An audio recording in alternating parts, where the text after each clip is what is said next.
go ahead and get started.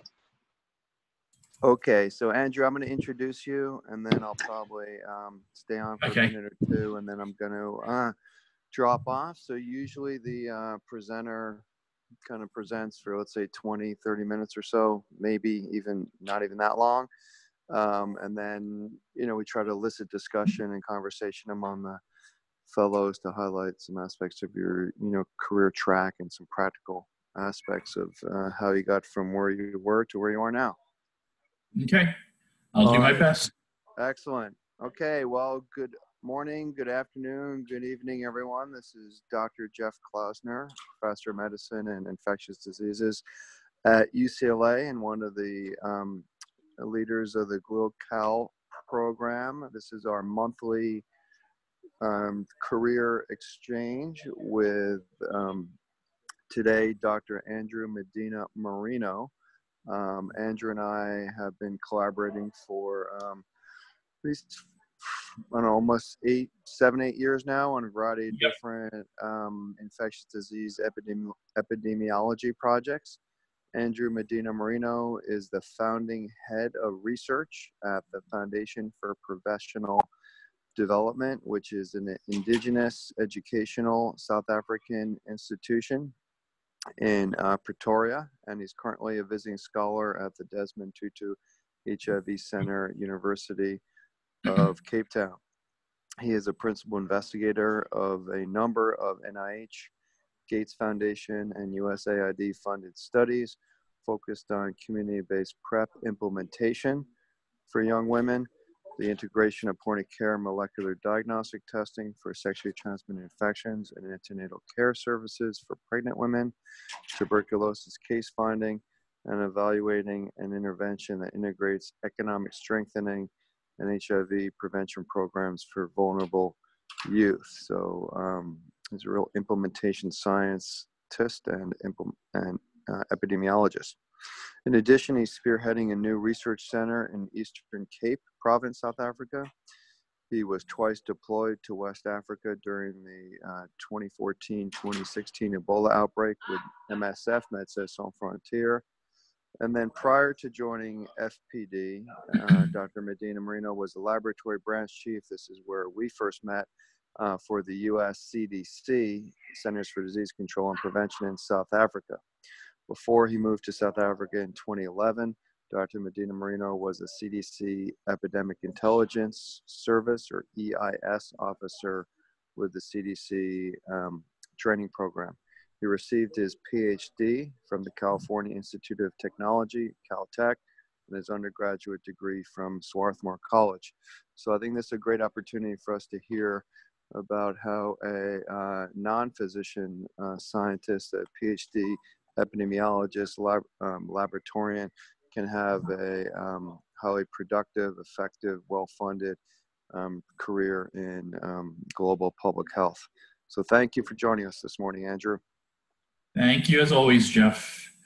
Can I just get a sense from everyone really quickly where they're at, if they're international, which countries they're in your backgrounds, if you're a medical doctor or if you're a scientist? Should we start with, I think it's Jason? Hello, I'm molecular biology researcher. Okay. Yep. And Damali?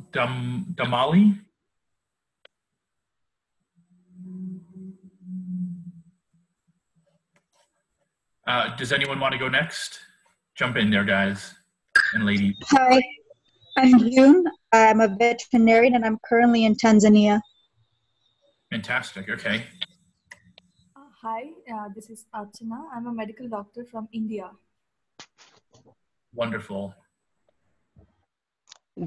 Damali, I'm a clinician and faculty at Makerere University in Uganda. Okay. Yeah, Emmanuel, I'm a psychiatrist from Uganda. Fantastic, okay. Hey, this is Phil. I'm a OBGYN and working in Kenya. Okay. This is Zach. I'm an epidemiology PhD student in Guatemala.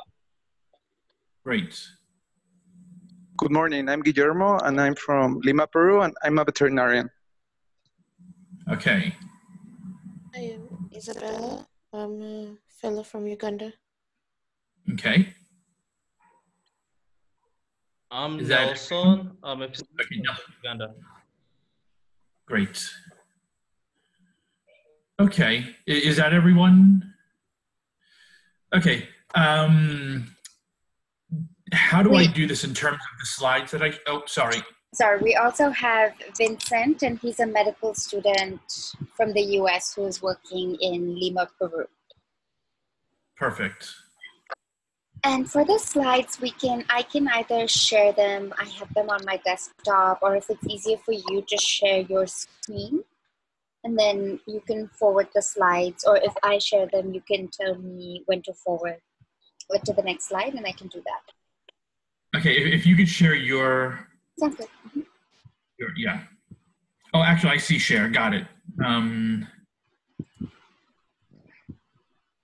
Okay, everyone can see my slides? Yes, we can. Okay. So let me, admittedly, I wasn't sure exactly what to present, so I watched a bunch of the videos from previous presenters.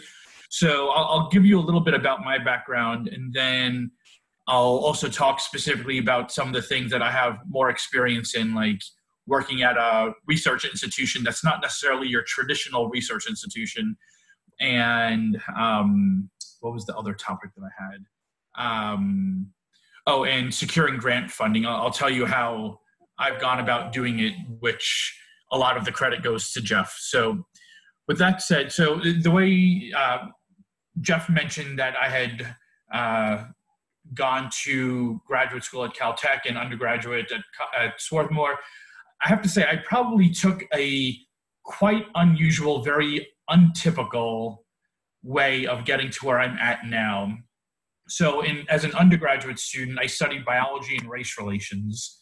And the reason why was I was always excited about the scientific methods to approach questions, but I always had a very social justice, social welfare bent.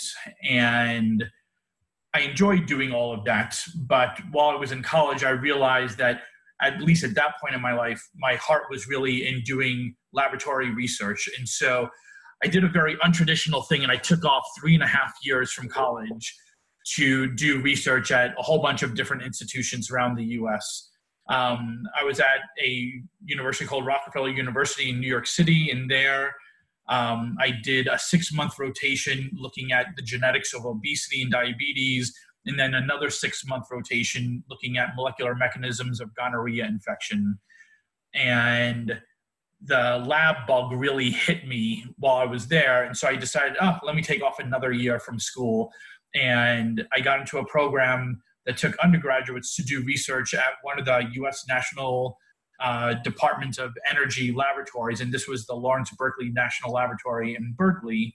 And there I studied breast cancer. And then I went back to school for a year, but because of the way sequence of classes worked, I had missed a particular sequence, and so I said, oh, I'll just take off another year from school. And so I decided, you know, I've tried all this molecular stuff. Let me try something far away from molecular. And so I decided to do paleontology, and that's a very, very unique thing to probably do when you're coming from a background of molecular biology. But from paleontology, I then decided, oh, well, I'm really excited about evolution questions, but my background is more molecular. So then I decided to join a molecular evolution lab at the Smithsonian Institution. And so, again, very, very not typical way of doing things. I went back to college and I graduated from college. And then I was trying to figure out if I was going to do graduate school in a laboratory science or if I was going to do it more in a social science, political science, sociology.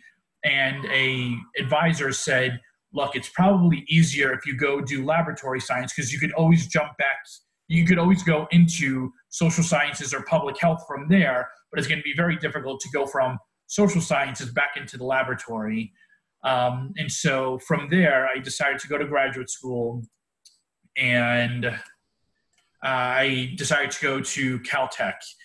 And the reason why I chose molecular neuroscience wasn't necessarily because it was a topic that I had a lot of experience in, I was excited about. It was more, as I was doing my rotations in different labs, the mentor who I found most engaging with me and most willing to actually be a proper mentor happened to be this neuroscience professor. So in a lot of these situations, I actually chose doing some of the things that I did or selected particular labs purely because I knew I was going to get good mentoring there. While I was in graduate school, I loved it, but there's probably only so much social justice, social welfare you're going to get by studying protein-protein interactions at the neural synapse. So I said, you know, look, I need to figure out something to sort of marry my interest in science or approaching questions from a science angle and also being able to be out in the field doing something that I felt I was giving back to a community.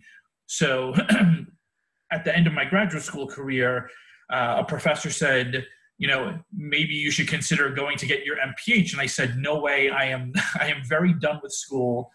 And I'd rather try and find a postdoc that allow me to start getting my feet wet in something more public health oriented. And so they said, look, there's this really exciting program at CDC called the Epidemic Intelligence Service. So I read up on it. And when I realized that they train people to do outbreak investigations and field epidemiology, I thought, frankly, this is really sexy sounding. Like you could actually get a lot out of the cocktail stories of doing an outbreak investigation versus talking about protein kinetics.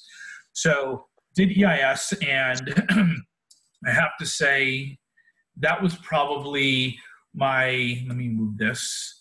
Again, not very typical way of getting to where I'm at now, but it was my dream training experience because they trained individuals on the job to do field epidemiology and outbreak investigations. And if any of you have had the opportunity to do outbreak investigations, they could be quite exciting. And that's really where I realized public health is exactly where I want to be. And then I started to try and build upon what I learned in EIS. After EIS, I went to South Africa and I was given the position of the CDC laboratory branch chief in South Africa. Admittedly, working on the donor side of public health implementation programs wasn't the most exciting thing that I could say I probably have done. You know, they asked individuals like PhD scientists or folks like Jeff who are clinicians to inherently run other people's budgets and programs. And at the point I was in my career, I was still hungry for being out into the field. Jeff, with all of his experience, I could easily see it was much easier to see how someone at his position would want to go back and forth between, you know, doing the true research versus running public health programs. But at that point in my career, again, it just wasn't something that I was too excited about. And so I left CDC and I went to work for an organization called the Foundation for Professional Development. And I'll tell you a little bit about them in a second. I started there as the senior technical advisor for surveillance and laboratory system strengthening. And that really gave me a picture of what was going on in South Africa from a field point of view, as opposed to being on the donor side, understanding what programs people are implementing.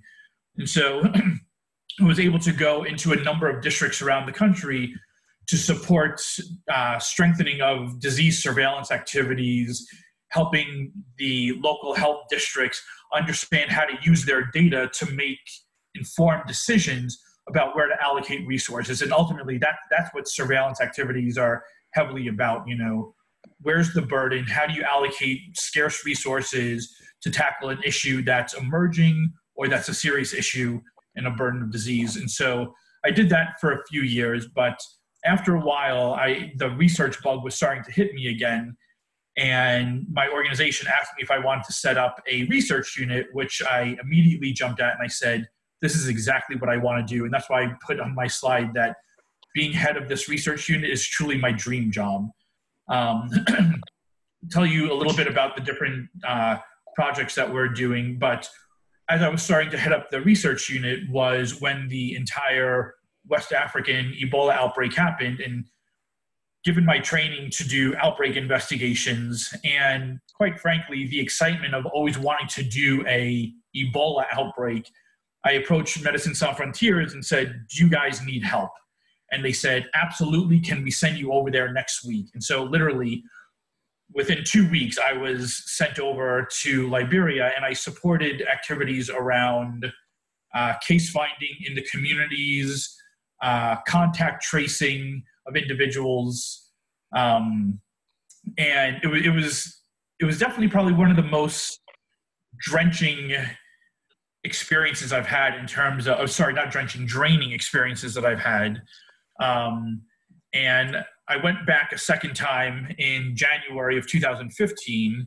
And after that, I was all done having to do Ebola outbreaks. It was very, very draining, and decided that was the last one I would probably ever do. But it was one of those things that was on my bucket list that I checked off. But coming back to FPD, when I had gotten back, that's when we had gotten the first grant with Jeff to do integrating STI treatment and screening into antenatal care services using molecular diagnostic tools. And that was really the very first proper research grant that I had gotten. I'll talk to you more about how I've gone about since then trying to get additional research grants. But since then, while I've been trying to analyze data, I recognize that I have lots of holes in my knowledge. And so I decided to actually go back and get my MPH. And so you could, if you're listening to what I'm saying, you see a very, very not direct way of getting to where I'm at now. Typically people, do graduate school, do a postdoc, do good work, then get their own lab or their own program, and they just write grants. And I've jumped back and forth between different projects, different disease topics, different positions in organizations.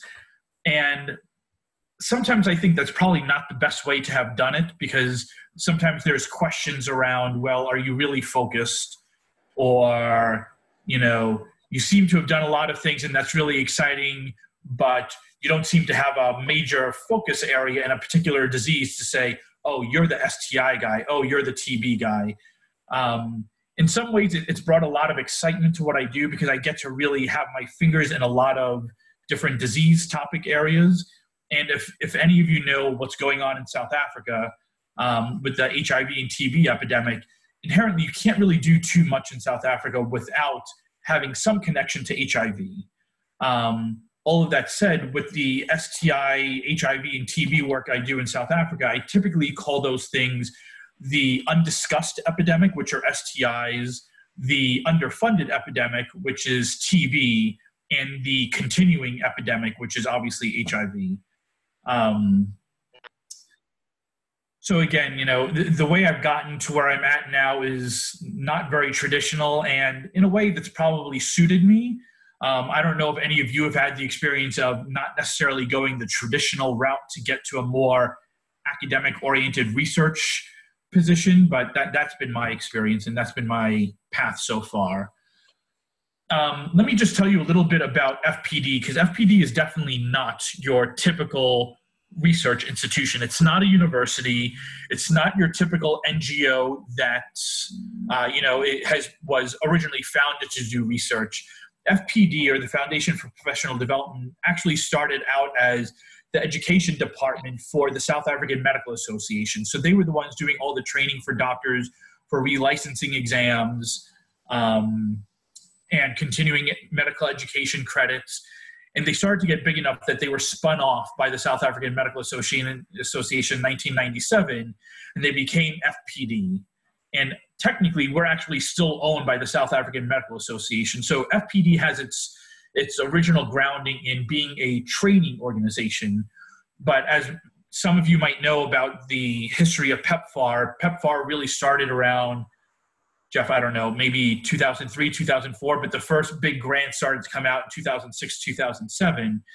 And FPD got a number of these large grants to do training of nurses to be able to provide management of HIV care and treatment in primary health clinics, because originally it was only being done in hospitals. And if you know the scale and scope of the HIV epidemic in South Africa, it was never going to be possible to treat that many people purely out of the hospital environment.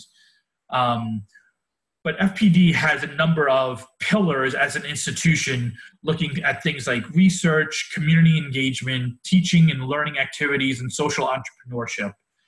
And when I had gotten to FPD, one of the relatively underexplored areas that they were trying to focus on was research. And the way I got started to get the research unit off the ground was because FPD had all of these major large-scale programs about public health implementation activities.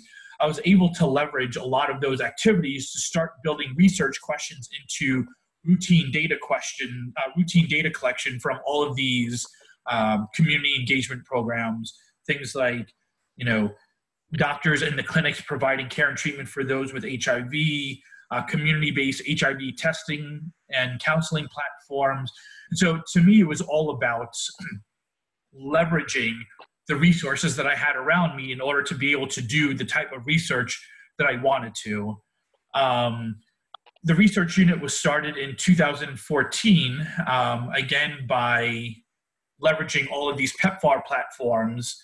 And the main focus areas that we've been doing over the past few years have been HIV, TB, STIs, mental health implementation science. That sounds like a whole lot, and unfortunately it is, and as one person I can't do it all. And so we've been discussing the development of a research center in a very research-naive province of South Africa called Eastern Cape. And we're trying to identify more senior researchers who could take on these different topic areas and sort of be the focal person for all things HIV, the focal person for all things TB, focal person for all things STIs, mental health implementation science. And so we're trying to grow this unit that way. But if there's one thing that I could advise any and all of you on, are leveraging all of the resources, being really innovative or really forward thinking about how are you going to utilize the resources that you have around you to get and answer the research questions that you want to. Let's see. Let me jump to this interdisciplinary collaboration issue. So if we go to the second point about international fellows being in a very unique position, for all of you who are actually not Americans and actually working in your home countries, the way Americans usually think about this is anything outside of the US is global health. They don't always necessarily think that things going on in the US also is global health. But I mention this because the international fellows have a really unique position to be able to engage those in not only their home country, but places like the US, places like Europe, where unfortunately that's where there's a huge amount of research funds. And if I could give you any advice, it is identify a few key international researchers that you're wanting to work with and start developing collaborations with them, because I'm telling you, they want to work with you. You're the ones who have the research platforms for them to really answer a lot of the questions that they're interested in answering. So you're in a very unique position, and you should definitely leverage what you have in terms of the access to unique populations, like in South Africa, the extraordinarily high HIV prevalence and extraordinarily high TB incidence rates here. So that's been my way of sort of getting to people in the US that knew how to write the grants, have the money to be able to do or conduct research in South Africa with me, where I'm then able to learn from them. And that brings me back to the issue of Jeff, which is, if any of you have interacted with Jeff, he's a fantastic mentor, and he was the one who taught me how to write NIH grants. And I go back to the issue of securing grant funding. So one of the first things that Jeff did that I would encourage all of you to do is for any researchers that you're working with that have developed NIH grants and submitted them, ask them if you could read their grant proposals and ask them to give you their summary statement. So I'm not sure if all of you are familiar with the NIH system, but you submit a research proposal, and the nice thing about NIH is the scientific review committee that reviews your applications, you get a full summary of their review that you could learn from in order to optimize your research grants going forward, or to understand what are the things that you might be doing in all your research grants that are causing you to not get funded. Then you could see that string that you know you need to better address certain issues or restructure your logic arguments. But read all of the research grants that you could get and learn from those summary statements. The other thing is, you know, when people talk about developing their writing skills, to me, it's always, you actually have to write in order to develop those writing skills. So every NIH deadline that passes, I try and submit at least one grant, whether it be a grant that we're resubmitting or a completely new grant, just to keep getting that experience and to keep getting those summary statements to understand what are other researchers looking at and looking for to consider if your grant is fundable and competitive enough to get money from NIH. I say also things like apply outside of your comfort zone. So with me, unfortunately, you know, in South Africa, given that there's so much burden of disease here, you know, I've been working in TB, HIV, STIs, and it's been a little bit difficult trying to really learn the literature well in all of those topic areas. And unfortunately, I can't do it. I can't be an expert in all those areas. But then this is, again, the reason why I have folks that I collaborate with, like Jeff, who's a true expert in STIs, where when I write a grant, he's there to say, look at this paper, consider this paper, integrate this, you know, this might be wrong thinking. And it helps to have that kind of senior mentor. So identify a senior mentor who's willing to write NIH grants with you. And I talk about NIH because when I've applied to grants, let's say from the United Kingdom, those review committees don't give you back comments. I don't know if there's other organizations in the world that those scientific review committees give back these kind of summary statements, but for all I've done, it's always been NIH that does that. And so you learn so much more from submitting grants to NIH than from most other organizations. So I think I've covered everything here. You know, write as many grants as you can, learn from those summary statements, keep reapplying for grants because, you know, most of the time people aren't going to get things on their first round. Apply outside of your comfort area because things that you learn from other topic areas, how they approach disease research, could be very applicable to yours. Jeff, do I have a few more minutes or should I stop?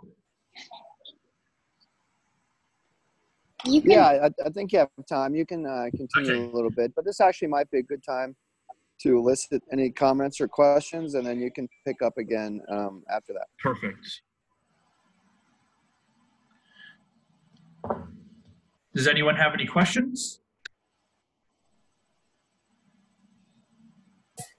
This is Emmanuel from Uganda. Okay. I'm quite interested about stepping out of your comfort zone. Usually when you pick a mentor, it's like someone is supposed to guide you along a certain path. So this stepping out of the comfort zone, does it mean you pick other people to help you with, or you discuss with the mentor to like try and consider this new area that may not be his forte, so to speak?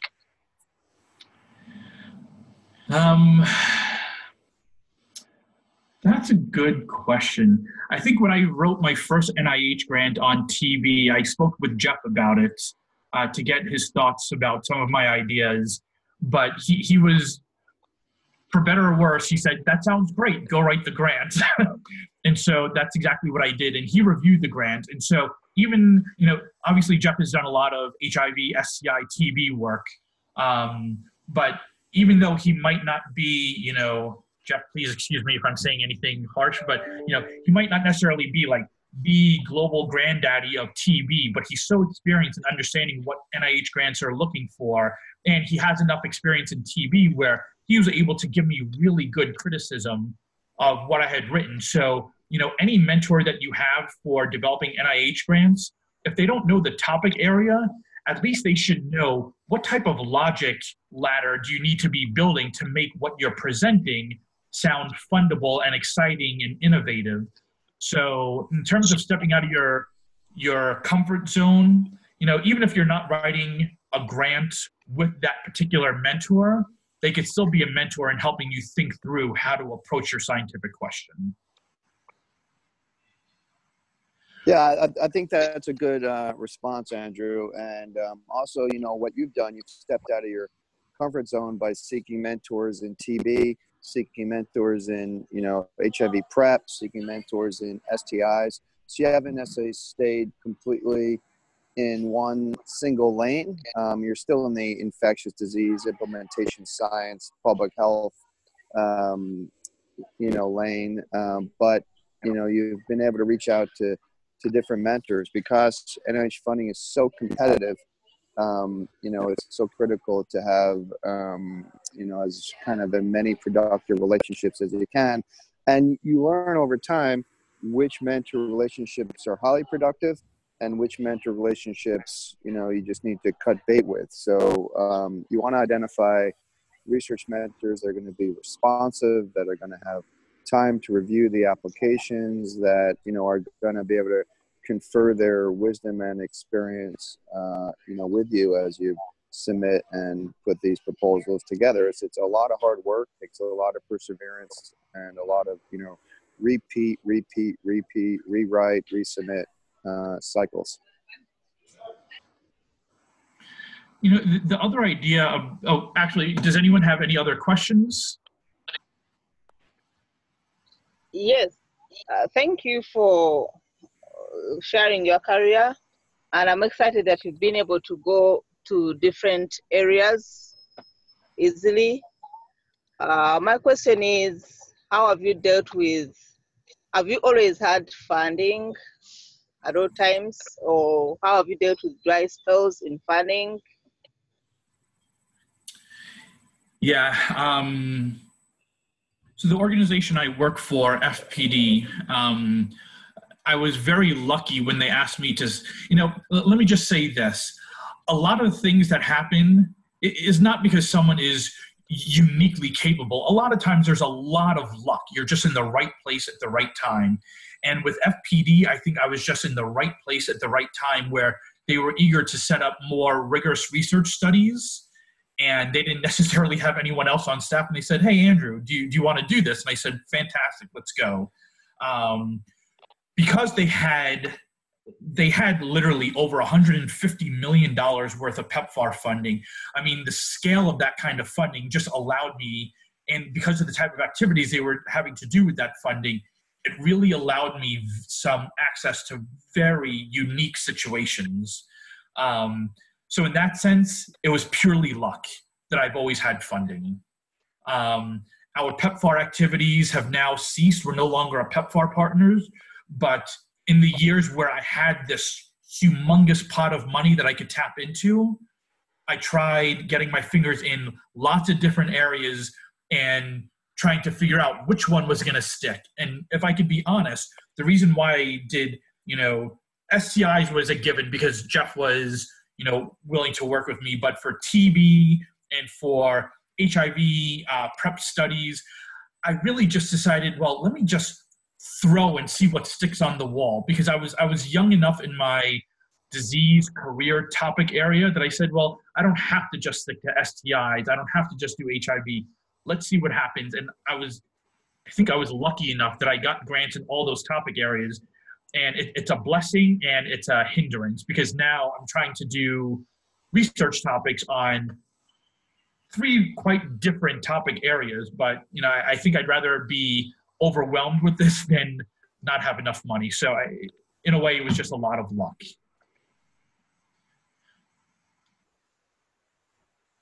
Does anyone else have questions?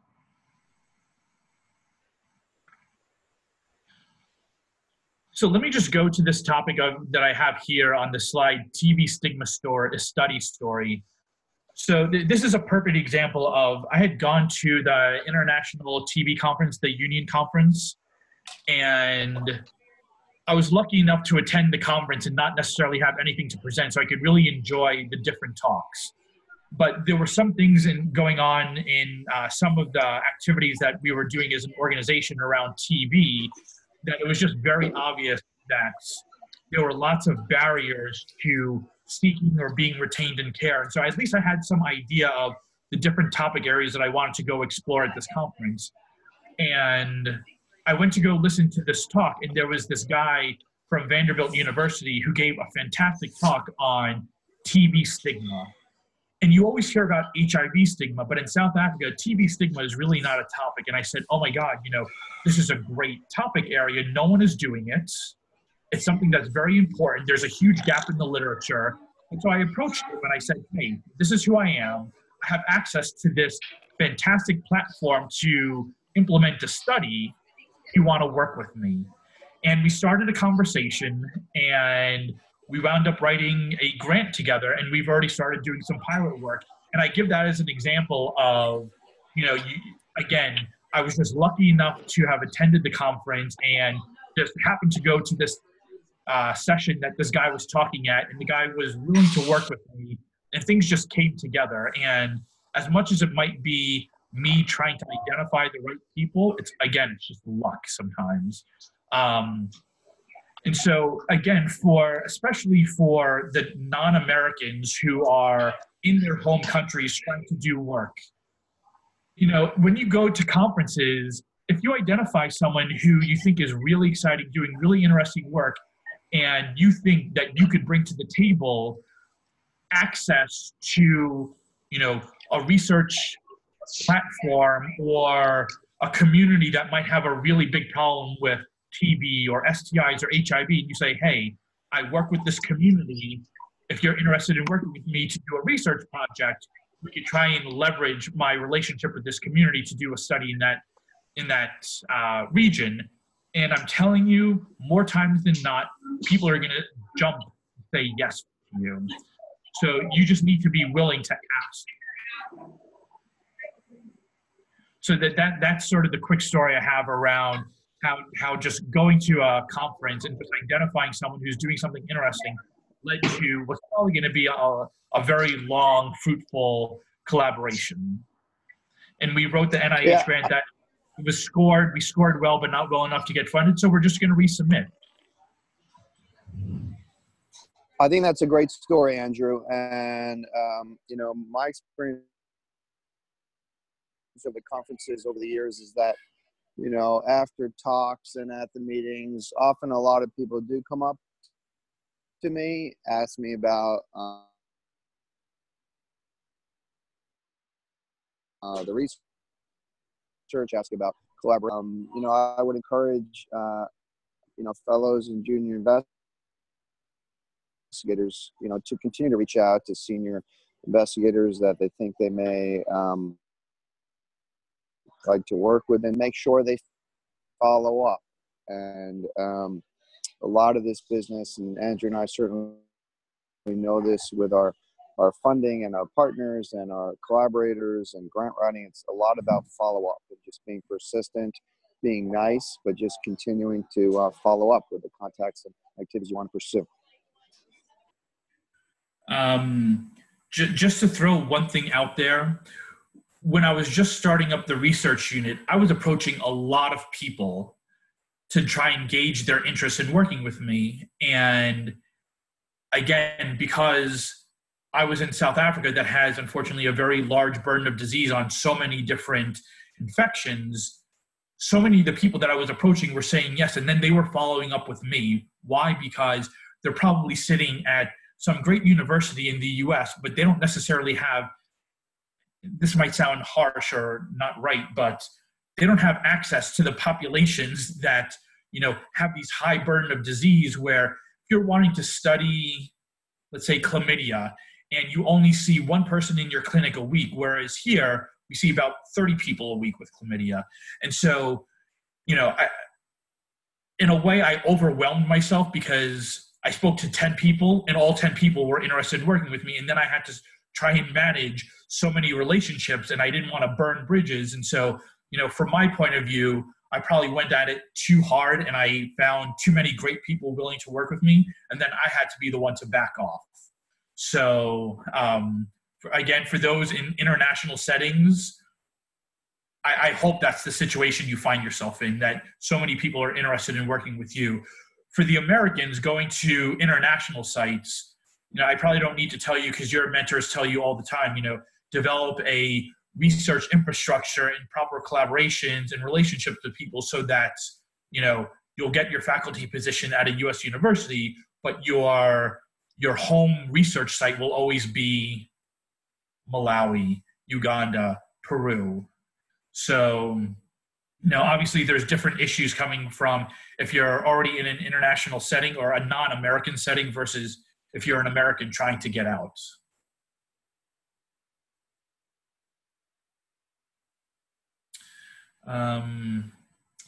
Let's see. Are there other questions that I could ask? I could show you this really quick map. This is the map of South Africa's 9 different provinces. And you can see here all the areas that remain colored.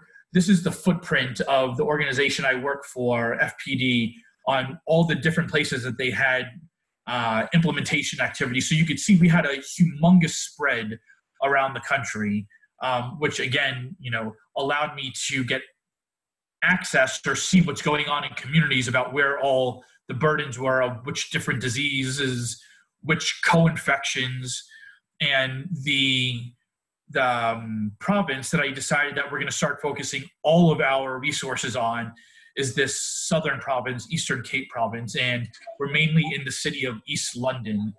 And the idea that we're doing here is, it's a very research naive province. Typically when people think about South Africa, they always think, oh, the great researchers are coming out of Durban or KwaZulu-Natal province, Johannesburg, which is Gauteng province, or Cape Town area.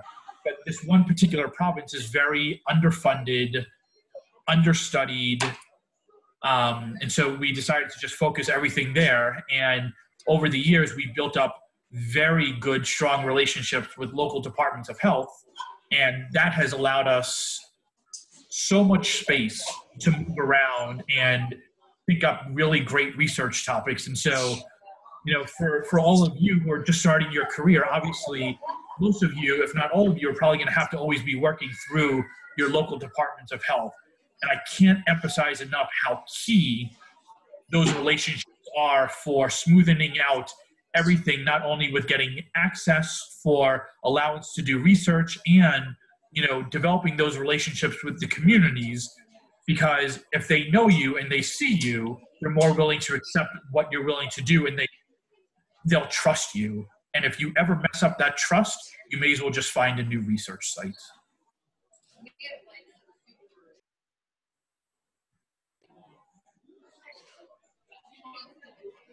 Can I answer any more questions for any of you? So this is Phil in Kenya. Hey, so you've had a lot of mentors through your different parts of your career. What's one aspect of mentorship that you've taken with you and you try and model as a mentor for other people that you try and sort of pass on? Oh, that's a good question. Probably the area I focus most on with everyone that's come to work with me is their writing skills. I always try and make them write something, whether it's a review or write part of a grant with me or start writing out the outline of a paper. I want to see where they're at with their writing, because I could probably say fairly, you will never get grants if your writing is poor, if you don't know how to develop your argument for your study. And so to me, that's a core thing that I like to work on with people. And in a way, that's what Jeff did for me. So I'm taking that part of Jeff's mentorship and paying it forward.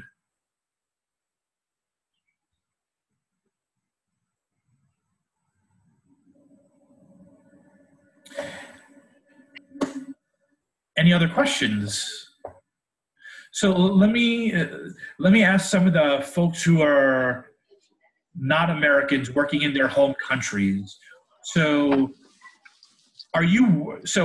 obviously if you're in the GloCal fellowship, you are already connected with a US based scientist at one of the UC schools to help mentor you, but did any of you already have those kind of collaborations before you even applied to GloCal, and what did those look like?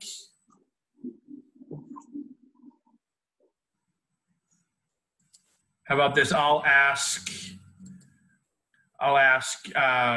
June Barrera.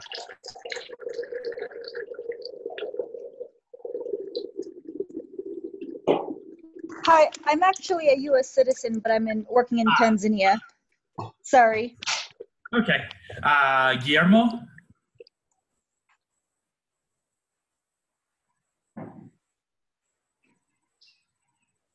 Guillermo, are you there? So this is Damali. I could share my experience. Perfect. Yeah, I got the GloCal fellowship a couple years ago, and I'm based at Makerere University in Uganda at the Infectious Disease Institute. So the Infectious Disease Institute has had a collaboration over 10 years with the UCSF, and through the GloCal fellowship, I was able to link with faculty in my specific area of interest, which is looking at HIV, chronic inflammation, and immune recovery. And I worked with the team at the Gladstone Institute of Vaccinology and Immunology. And this helped me with mentorship in this specific area. And I've continued to work with this team on other collaborative research with the institute. Well, that's fantastic that there's already that relationship there. Do any of you who maybe didn't have that already established relationship, have you tried to go out and find mentors or researchers outside of your home country to actually work with?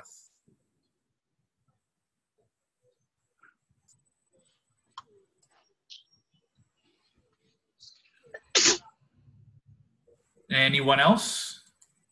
Okay.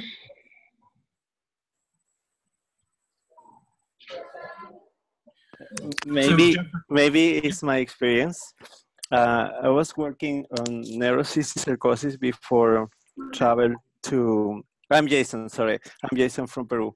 So I was working on neurocystic sarcosis in Lima, finishing my postdoc.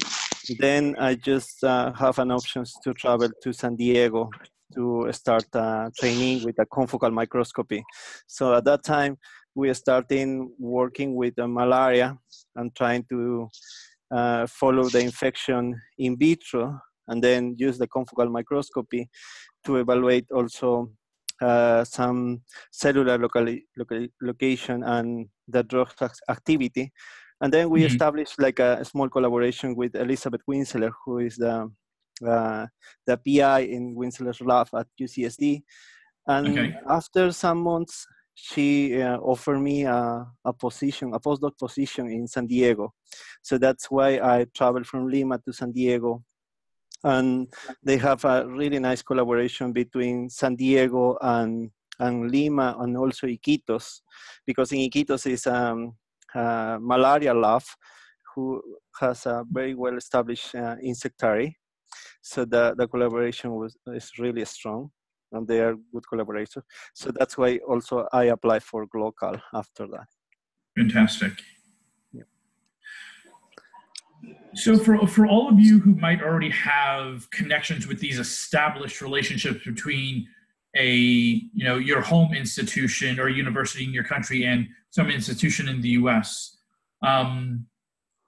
it's great to leverage that, but sometimes there's also an excitement of going out and developing your own research platform that then you invite people into, as opposed to people inviting you into theirs. So, especially for folks who are already not in the United States, I would suggest, trying to figure out how you could set up your own research platform. Just to add also, we have Nelson, who said that on the chat that he had worked with mentors in a research project before in an area of mutual interest, which was TB. The relationship helped him get first-hand experience in writing, and later he joined UCSF for a clinical research training, and now the GloCal Fellowship. Okay. Well, yeah, again, that's fantastic that you all are able to leverage connections with your university and getting into a U.S. institution. Yeah, that's fantastic. We did not, unfortunately, have that necessarily in South Africa when I started, and so I was having to build things sort of, at least from the FPD point of view, we had to start building things from the ground up. So that's been my experience. Again, probably not always necessarily the most traditional way to do it, but it's been exciting nonetheless.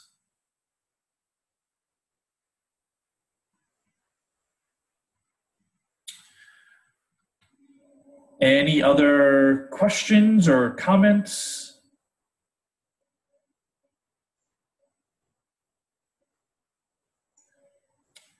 Okay, I think we're right at about the hour mark.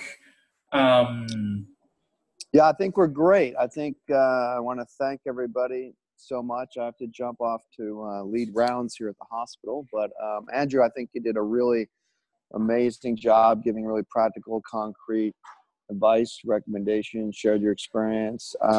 If people want to reach out to Andrew, we can provide his email if we've not done that already. But, he's certainly, he and I are always interested in working with others. And, I really hope this was helpful for everyone.